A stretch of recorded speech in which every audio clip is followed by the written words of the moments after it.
এখানে 42 ইঞ্চি বডির জন্য 7 ইঞ্চি পুট দিলে হয়ে যাবে। তো এখানে 42 ইঞ্চি বডির জন্য আমরা কামিজটা কাটিং করব। মহড়া দিব 7 ইঞ্চি। পুট যদি আপনি 7 ইঞ্চি দেন অবশ্যই আপনাকে মহড়া 7 ইঞ্চি দিয়ে নিতে হবে। দিয়ে সোজা এরকম মার্জিন টেনে দিবেন। মার্জিন টেনে দেওয়ার পরে আপনাকে শোল্ডার যে ডাউনটা দিয়েছি, ডাউন থেকে নিচ থেকে আপনাকে সাইড ফাড়াটা দিতে হবে। সাইড ফাড়া দেবো এখানে 1 ইঞ্চি সাইড ফাড়া। তো লক্ষ্য করেন সাইড ফাড়ার যে চিহ্নটা দেবো, সেই চিহ্ন থেকে মাঝখানে এখানে আরেকটা এখানে মার্জিন করতে হবে মাঝখানে। এটা যে পেটের লাইন। এখানে মার্জিনটা করার পরে সোজাভাবে মার্জিনটা টেনে দিতে হবে। টেনে দেওয়ার পরে লক্ষ্য করেন বডির মাপটা দিতে হবে। বডি হচ্ছে 42 ইঞ্চি বডি, 4 ভাগ করে 27 দিব। কোমর দেবো এখানে 40-39 ইঞ্চি।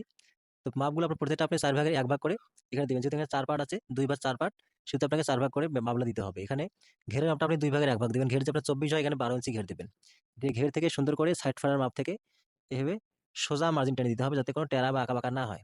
আপনি এখানে আঁকাবাঁকা মার্জিন করেন তাহলে কিন্তু আপনার কামিজও আঁকাবাঁকা হয়ে যাবে। তো এখানে বডির যে শেপগুলো আছে শেপগুলো সুন্দর করে দিয়ে নিতে হবে।